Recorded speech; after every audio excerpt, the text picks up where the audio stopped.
అధ్యక్ష చంద్రబాబు నాయుడు గారిని సూటిగానే అడిగా, ఛాలెంజ్ చేస్తూ అడిగా, సిబిఐ చేత విచారణ చేయిద్దాము అని చెప్పి సూటిగా అడిగా. సిబిఐ అంటే మీరు ఢిల్లీలో కేంద్రంలో ఉన్నా మీరు మేనేజ్ చేసుకుంటారన్న భయం నాకు కాస్తో కూస్తూ ఉన్నా ధైర్యం చేసి అడుగుతా ఉన్నా, సిబిఐ చేతనే ఎంక్వైరీ చేయిద్దామని చెప్పి రెడీనా?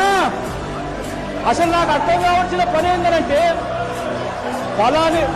ఫలాని చోట రాజధాని వస్తుందన్న సంగతి నీకు తెలిసి ఉండి నువ్వు నాగార్జున యూనివర్సిటీ దగ్గర ఇంకొక చోట రాజధాని వస్తా ఉందని చెప్పి భ్రమను కల్పించి నీ బినామీల చేత ఇక్కడ పూర్తిగా భూములు కొనించిన తర్వాత నువ్వు ఇక్కడ రాజధాని వస్తుందని ఇక్కడ డిక్లేర్ చేసావు. ఇది రైతులకు మోసం చేయడం కాదా అని అడుగుతా ఉన్నా నేను.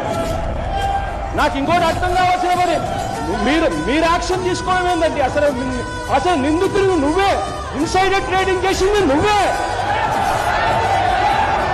అవును, ఇన్సైడర్ ట్రేడింగ్ చేసింది మీరు. ముఖ్యమంత్రిగా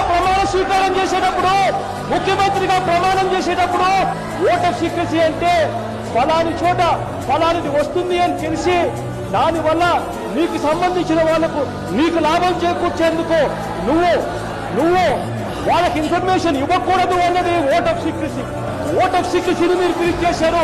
ఇన్సైడర్ ట్రేడింగ్ కిందకి వస్తుంది. ఇది ఎంక్వైరీ గ్రేడింగ్ అంటే చెప్తాం.